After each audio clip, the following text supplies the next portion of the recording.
اعوذ باللہ من الشیطان الرجیم بسم اللہ الرحمن الرحیم اللہم صل علی سیدنا و مولانا محمد وعلی آلہ و اصحابہ و اہل بیتہ وبارک وسلم علیہ۔ السلام علیکم ورحمۃ اللہ وبرکاتہ۔ میں ہوں عتیق الرحمن لاکھو اور آپ آن لائن فہم قربانی کورس کا چوتھا لیکچر سماعت فرما رہے ہیں۔ ہم نے آن لائن فہم قربانی کورس میں گزشتہ 3 لیکچرز میں مختلف عنوانات پر گفتگو کی ہے۔ امید کرتا ہوں کہ آپ کو وہ گفتگو اور قربانی کے حوالے سے جو مسائل ہم نے بیان کیے ہیں وہ سمجھ آئے ہوں گے۔ تو آج ہم اس چوتھے لیکچر میں جس عنوان سے آغاز کریں گے وہ ہے قربانی کے جانور میں عقیقہ اور نفلی قربانی کی نیت سے شرکت کرنا، یعنی قربانی کا اگر بڑا جانور ہے، بڑے جانور سے مراد اونٹ، اونٹنی، گائے، بیل، بھینس، بھینسا، تو ان جانور میں اگر کوئی شخص کچھ حصے قربانی کے کرتا ہے اور کچھ حصے عقیقے یا نفلی قربانی کے کرتا ہے تو کیا ایسا کرنا جائز ہے؟ اگر بڑے جانور میں عقیقے کا حصہ کیا جائے اور نفلی قربانی کا حصہ کیا جائے تو ایسا کرنا بالکل جائز ہے اور کر سکتے ہیں، لیکن اس بات کا خیال رکھنا ضروری اور لازم ہے کہ عقیقے کا حصہ الگ ہونا چاہیے اور قربانی کا حصہ الگ ہونا چاہیے، یعنی ایسا نہیں ہو سکتا کہ ایک ہی حصے میں ہم قربانی کی بھی نیت کر لیں اور عقیقے کی بھی نیت کر لیں، بلکہ عقیقے کا الگ حصہ ہوگا اور قربانی کا جو واجب ہو رہی ہے اس کا الگ حصہ ہوگا۔ تو اس بات کا لحاظ رکھنا ضروری ہے۔ اس کے بعد ہمارا آج کے اس چوتھے لیکچر کا عنوان ہے کہ گھر کے سربراہ کی قربانی دیگر اہل و عیال کی طرف سے کافی نہیں، یعنی اگر کوئی شخص گھر کا سربراہ ہے اور وہ قربانی کر رہا ہے، اس پر قربانی کرنا واجب ہے، تو جو اس کے گھر میں دیگر لوگ رہتے ہیں، مثال کے طور پر اس کی بیوی ہے، اس کے بھائی ہیں یا اس کے بڑے بالغ بیٹے ہیں، تو ان کی طرف سے یہ قربانی کافی نہیں ہوگی۔ اگر اس کی بیوی صاحب نصاب ہے، اس کے بیٹے صاحب نصاب ہیں یا کوئی اور گھر کے اندر افراد رہتے ہیں، بیٹیاں ہیں، بھائی ہیں، الغرض کوئی بھی گھر کے اندر افراد رہتے ہیں اور وہ علیحدہ علیحدہ طور پر سارے یا بعض ان میں سے صاحب نصاب ہیں، تو ان کی طرف سے جو قربانی ایک ان کا بڑا گھر کا سربراہ کر رہا ہے تو وہ ان کے لیے کافی نہیں ہوگی، بلکہ ہر صاحب نصاب پر، خواہ وہ بیٹا ہو، خواہ وہ بیٹی ہو، خواہ وہ بھائی ہو، خواہ وہ بیوی ہو، اگر وہ صاحب نصاب ہیں ان پر قربانی کرنا واجب ہے تو وہ قربانی کریں گے۔ سربراہ کی قربانی، جو گھر کا سربراہ ہے اس کی قربانی ان کے لیے کافی نہیں ہوگی۔ اس حوالے سے ایک حدیث بھی ہے جہاں یہ ذکر ملتا ہے کہ اہل و عیال کی طرف سے قربانی میں نیت کرنا، تو اس کے علماء کرام نے مختلف جوابات دیے ہیں۔ اس میں سے ایک جواب یہ ہے کہ وہاں پر اس بات کا ذکر ہے کہ گھر کا سربراہ قربانی نفلی کرے اور دیگر اپنے جو اہل و عیال ہیں ان کو نفلی قربانی میں شریک کر لے۔ تو چونکہ نفلی قربانی میں ان کو ثواب میں شریک کیا جا سکتا ہے، تو اس روایت کا یہ مطلب ہے۔ اور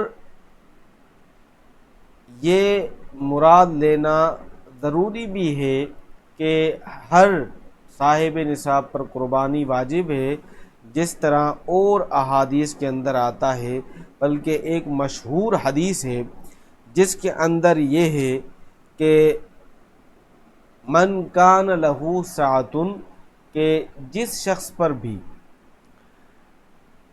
شخص کے پاس بھی وسعت ہے، یعنی وہ صاحب نصاب ہے، تو وہ اگر قربانی نہیں کرتا تو رسول اللہ صلی اللہ علیہ وآلہ وسلم نے وعید کے طور پر فرمایا فلا یقربن مصلانا، تو پھر ایسے شخص جن کے پاس استطاعت بھی ہے اور صاحب نصاب بھی ہیں پھر بھی وہ قربانی نہیں کرتے، تو پھر وہ ہماری عیدگاہ کے قریب نہ آئیں۔ تو علماء کرام فرماتے ہیں تو یہ حدیث اس بات پہ دلالت کر رہی ہے کہ من کان لہو، جس پر بھی، یعنی جس کے پاس بھی وسعت ہے، جو بھی صاحب نصاب ہے، تو مطلب یہ ہو گیا کہ جو بھی صاحب نصاب ہے تو اس کو قربانی کرنی پڑے گی۔ ایسا نہیں ہے کہ گھر کے سربراہ قربانی کر لے تو سب کی طرف سے قربانی ہو جائے گی۔ اچھا، یہاں پر کچھ اور امور کو بھی سمجھنا ضروری ہے۔ ہمارے یہاں ہوتا یہ ہے کہ جو ملکیت ہوتی ہے اس کی تعیین نہیں پائی جاتی، یا مشترکہ طور پر گھر میں افراد رہتے ہیں تو ان کے حصوں کی تعیین نہیں ہوتی کہ کس کا کتنا حصہ ہے اور کس کی کتنی ملکیت ہے۔ بعض اوقات ایک ہی شخص کے پاس پیسے ہوتے ہیں اور اس کے اندر کوئی تعیین نہیں ہوتی کہ وہ پیسے اس کے ہیں، یا جس نے اس کے پاس جمع کروائے ہیں تو وہ اس کے ہیں، یا اس نے تحفتاً دیے ہیں یا خرچے کے لیے دیے ہیں، تو وہ تعیین نہیں ہوتی۔ تو یہ تعیین نہ ہونا یہ بڑا مسئلہ ہوتا ہے۔ چونکہ ہمارا تعلق فتویٰ نویسی کی فیلڈ سے ہے تو بہت سارے مسائل ہمارے سامنے آتے ہیں، تو یہ تعیین کا بڑا مسئلہ پیش آتا ہے، کیونکہ ملکیت کی تعیین سے شریعت کے متعدد احکام کا تعلق ہوتا ہے۔ اگر ملکیت کی تعیین ہو جائے تو پھر وہ آسان ہو جاتے ہیں۔ مثال کے طور پر زکوٰۃ ہے، صدقہ فطر ہے، قربانی ہے، حج ہے، میراث ہے۔ تو اب ان چیزوں کا تعلق ملکیت کی تعیین سے۔ اگر ایک شخص گھر کے اندر کما رہا ہے، اب وہ پیسے دے رہا ہے اور اس کی ملکیت کا تعین نہیں ہے، یا گھر کے اندر کئی افراد ہیں ان کی ملکیت کا تعین نہیں ہے، پتہ نہیں چل رہا کہ اس کی ملکیت ہے یا نہیں ہے، تو اس صورت میں زکوٰۃ کا بھی مسئلہ ہوگا، زکوٰۃ فرض ہے یا نہیں ہے۔ تو ملکیت کی تعین ہوگی تو زکوٰۃ کا فرض کا حکم لگایا جائے گا نا۔ صدقہ فطر کا بھی یہی ایشو ہے، وہاں پر بھی ملکیت کی تعین ہوگی، حساب کتاب ہوگا، تبھی اس پر حکم صدقہ فطر کا ہوگا یا نہیں ہوگا۔ اس کے بعد میراث ہے، اگر انتقال کر جاتا ہے تو جب اس کی میراث کو اس کے ورثاء میں تقسیم کیا جائے گا تو میراث وہ ملکیت ہوتی ہے۔ اب وہ زندگی کے اندر اس کی ملکیت کی تعین نہیں تھی، مشترکہ طور پر تھے تو اس میں حصے کی تعین نہیں تھی، تعین نہیں تھا، تو پھر مسئلہ پیدا ہوتا ہے۔ تو اس لیے گھروں کے اندر جو حصہ ہو، اگر مشترکہ کوئی چیز ہے تو حصے کا تعین ہونا چاہیے، اگر کسی کو پیسے دیے جا رہے ہیں تو اس کی حیثیت کا پتہ ہونا چاہیے کہ وہ تحفتاً دے رہے ہیں، رکھنے کے لیے دے رہے ہیں، امانتاً دے رہے ہیں، قرض کے طور پر دے رہے ہیں یا خرچے کے طور پر دے رہے ہیں۔ تو یہ ساری جو حیثیتیں ہیں ان میں سے کوئی نہ کوئی ایک حیثیت اس مال کی ہونی چاہیے۔ بعض اوقات ایسا ہوتا ہے کہ گھر کے افراد مشترکہ طور پر کمیٹی رکھتے ہیں۔ اب مشترکہ طور پر کمیٹی رکھ رہے ہیں تو اس میں حصوں کی تعین ہونی چاہیے، بعض اوقات نہیں ہوتی۔ حصوں کی تعین نہیں ہوگی تو پھر پتہ کیسے چلے گا کہ یہ کمیٹی کے جو پیسے ہیں یہ کس کے ہیں؟ بعض اوقات مشترکہ طور پر سارے بھائی اور گھر والے مل کر ایک مکان تعمیر کرواتے ہیں، تو اس میں بھی حصے کی تعین ہونی چاہیے، پتہ تو چلے کہ کس کا کتنا حصہ ہے۔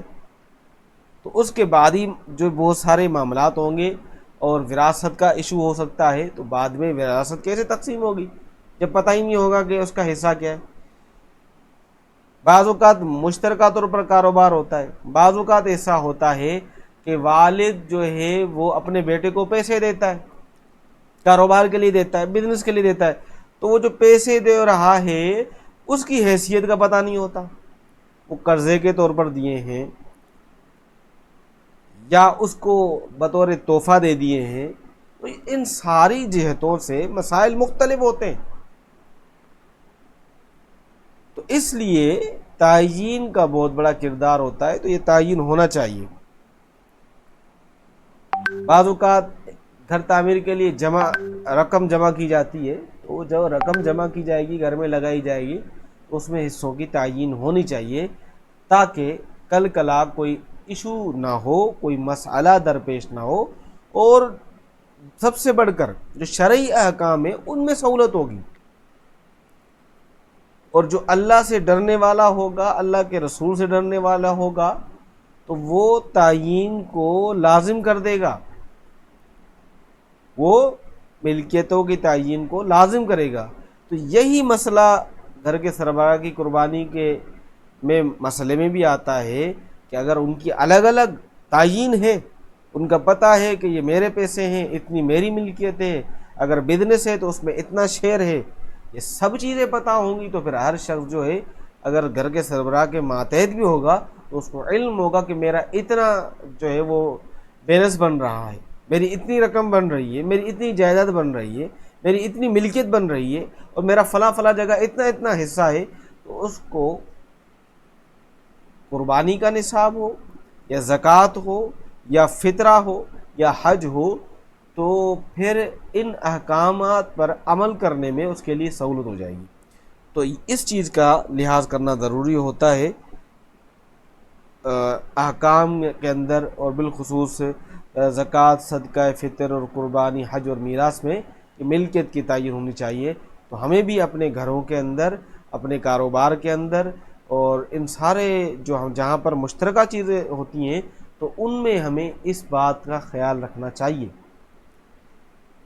امید کرتا ہوں کہ یہ سمجھ آ گیا ہوگا۔ تو آگے اب ہم چلتے ہیں کہ ایصال ثواب کے لیے کی گئی قربانی کے گوشت کا حکم۔ اگر ایصال ثواب کے لیے قربانی کی گئی ہے تو اب اس کے گوشت کا کیا حکم ہوگا؟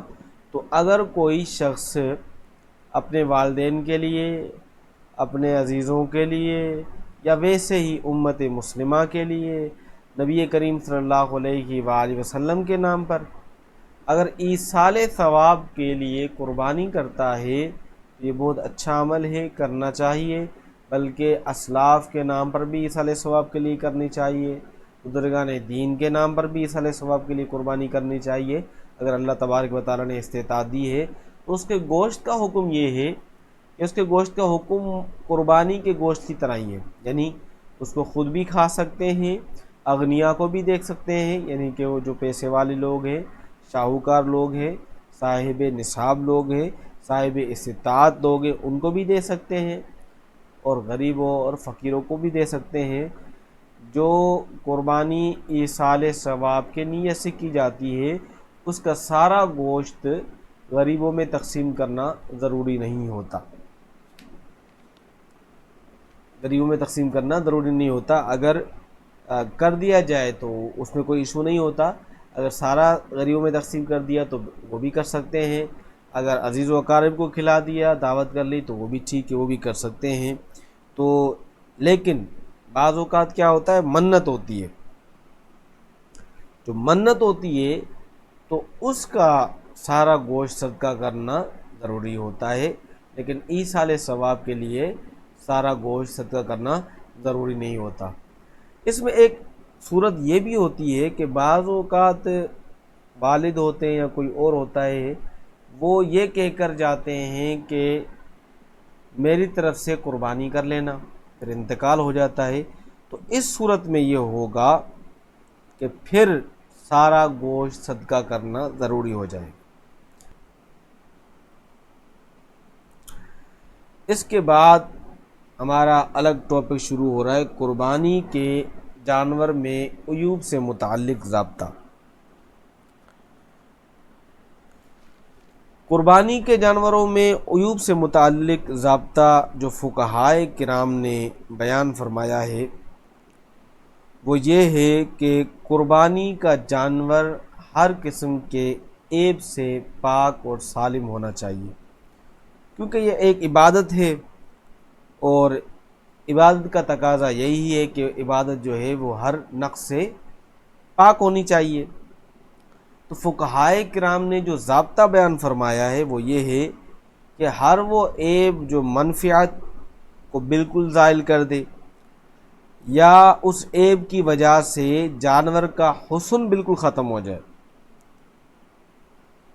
تو ایسے جانور کی قربانی جائز نہیں ہے۔ اگر اس سے کم ہے جس سے منفعت زائل نہیں ہوتی یا حسن ختم نہیں ہوتا تو پھر ایسے جانور کی قربانی کی جا سکتی ہے۔ تو اس حوالے سے مختلف جو جانور کے حصے ہیں ان میں کس طریقے سے عیب کا اعتبار کیا جائے گا اور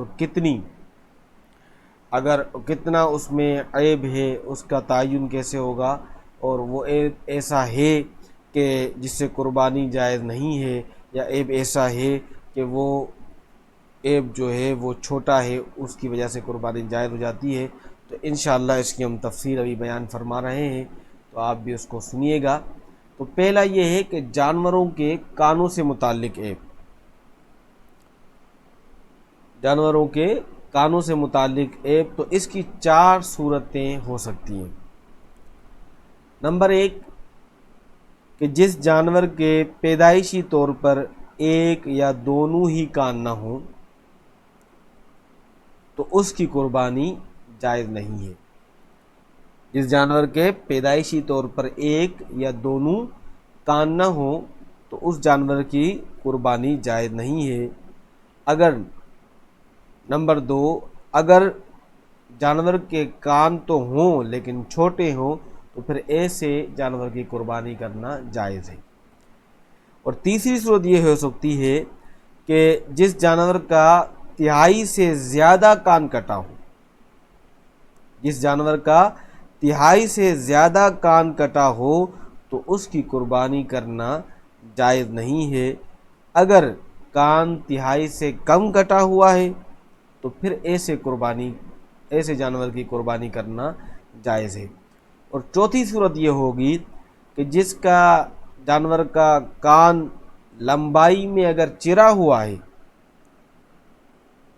کٹا ہوا نہیں ہے، لمبائی میں اگر چرا ہوا ہے تو ایسے جانور کی قربانی کرنا جائز ہے، لیکن بہتر یہ ہے کہ ایسے جانور کی قربانی نہ کی جائے۔ ویسے ان سارے عیوب میں یہ بات رکھیں، ہم یہ جواز اور عدم جواز کی بات کر رہے ہیں، جائز ہے، کر سکتے ہیں، لیکن بہتر اور اولا بات یہ ہے کہ چھوٹا سا بھی عیب جانور میں نہیں ہونا چاہیے۔ جب اللہ تبارک و تعالیٰ نے استطاعت دی ہے تو بے عیب جانور خریدنا چاہیے، لیکن ہم چونکہ مسائل سیکھ رہے ہیں تو ہم یہاں یہ بات کر رہے ہیں کہ اگر چھوٹا عیب پایا جا رہا ہے تو اس کی قربانی جائز ہوگی یا نہیں ہوگی، اگر بڑا ہے عیب پایا جا رہا ہے تو اس کی ناجائز ہوگی یا نہیں ہوگی۔ تو اگر بڑا عیب ہے کوئی جو اس کے اندر آ گیا کہ کان تہائی سے زیادہ کٹا ہوا ہے، تو پھر تو قربانی جائز نہیں ہے، لیکن کم ہے تو قربانی اس کی جائز ہے۔ یہ جواز اور عدم جواز کی بات ہو رہی ہے۔ افضل یہی ہے کہ ایسے جانور کی قربانی کی جائے اس میں بالکل کوئی چھوٹا سا عیب بھی نہ ہو۔ اس کے بعد ہے جانور کے سینگوں سے متعلق عیب۔ جانور کے سینگوں سے متعلق بھی 4 صورتیں ہو سکتی ہیں۔ پہلی صورت یہ ہے کہ جس جانور کے پیدائشی سینگ نہ ہو تو اس کی قربانی کرنا جائز ہے۔ پیدائشی سینگ نہیں ہے تو ایسے جانور کی قربانی کرنا جائز ہے۔ اور دوسری صورت یہ ہے کہ جس جانور کے سینگ تو ہوں لیکن چھوٹے ہوں تو پھر ایسے جانور کی بھی قربانی کرنا جائز ہے۔ اور تیسری صورت یہ ہے کہ جس جانور کے سینگ اوپر سے ٹوٹے ہوں، اوپر سے جانور کے سینگ ٹوٹ گئے ہوں تو پھر ایسے جانور کی قربانی کرنا بھی جائز ہے۔ لیکن چوتھی صورت یہ ہے کہ جس جانور کے سینگ جڑ سے اکھڑ گئے ہوں، بالکل جڑ سے اکھڑ گئے ہوں، تو پھر ایسے جانور کی قربانی کرنا جائز نہیں ہے۔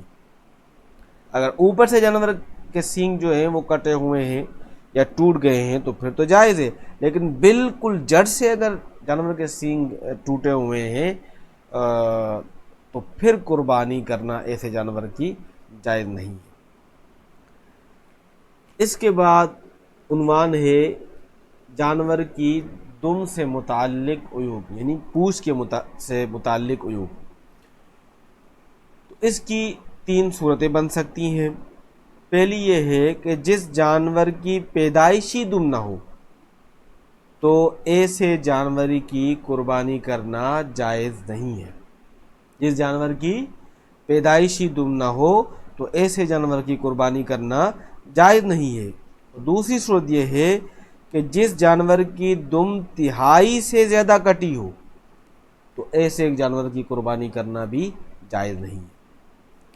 بالکل دم نہ ہو، پیدائشی بالکل دم نہ ہو تو قربانی کرنا ایسے جانور کی جائز نہیں ہے، اور دم تو ہو لیکن وہ تہائی سے زیادہ کٹی ہوئی ہو تو پھر بھی ایسے جانور کی قربانی کرنا جائز نہیں ہے۔ اور تیسری صورت یہ ہے کہ جس جانور کی دم تہائی یا تہائی سے کم کٹی ہوئی ہو تو پھر ایسے جانور کی قربانی کرنا جائز ہے، لیکن افضل یہی ہے کہ بالکل جانور قربانی کا بے عیب ہونا چاہیے۔ اس کے بعد عنوان ہے جانور کی آنکھوں سے متعلق عیوب۔ تو اس کی بھی 4 صورتیں بن سکتی ہیں۔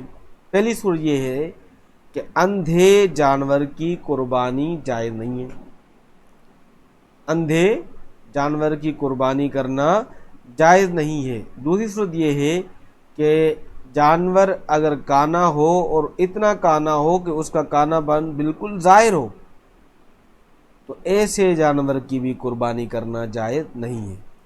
اور تیسری صورت یہ ہے کہ کانا نہیں ہے جانور بلکہ بھینگا ہے تو بھینگے جانور کی قربانی کرنا جائز ہے۔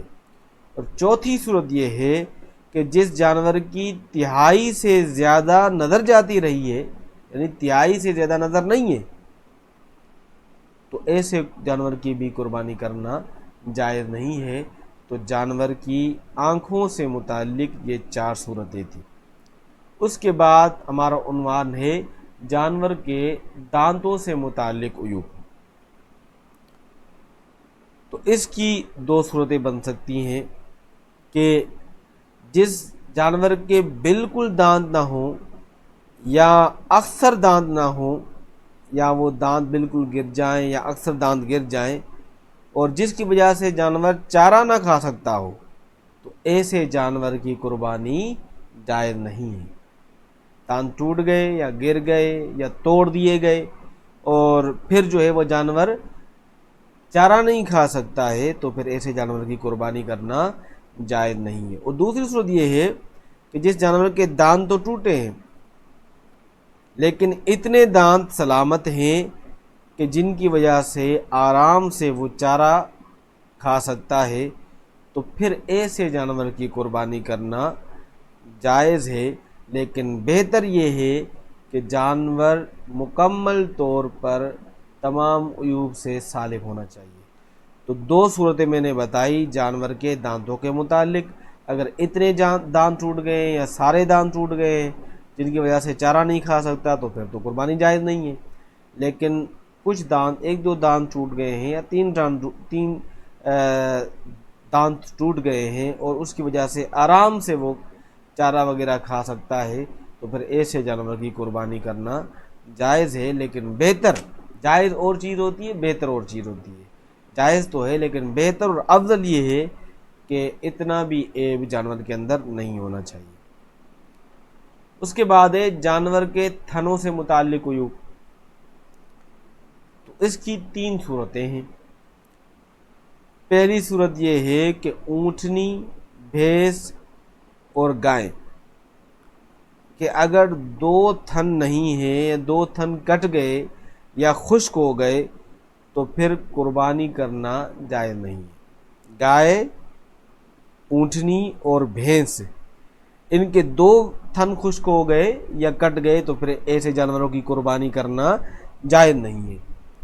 دوسری صورت یہ ہے کہ بکری اور بھیڑ کا اگر ایک تھن کٹ گیا ہے یا خشک ہو گیا ہے تو ایسے جانوروں کی بھی قربانی کرنا جائز نہیں ہے۔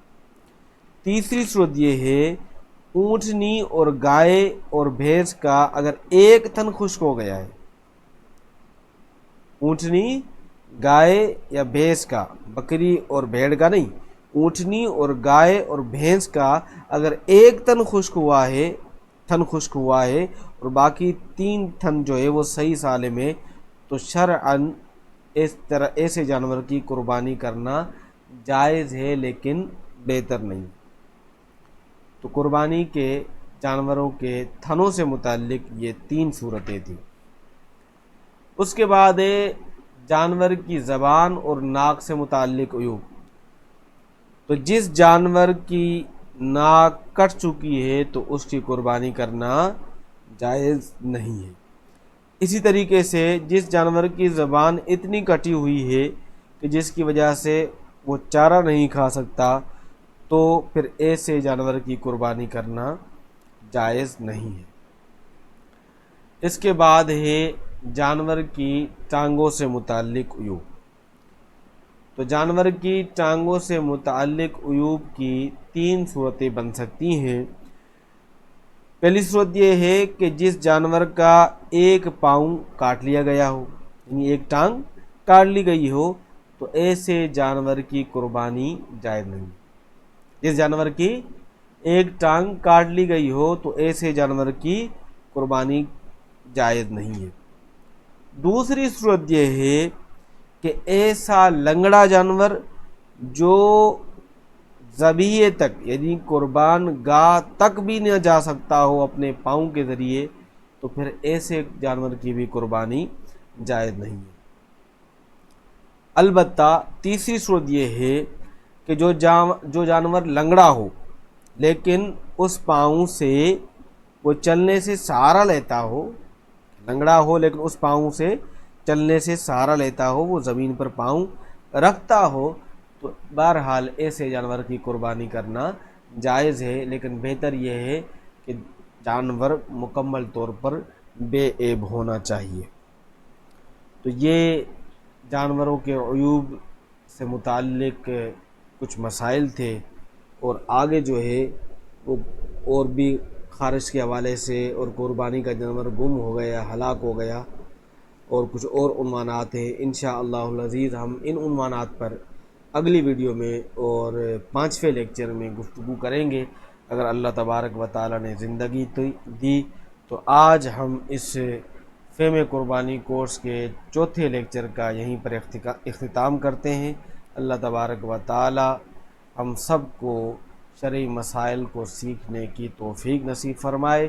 وما علی الا البلاغ المبین۔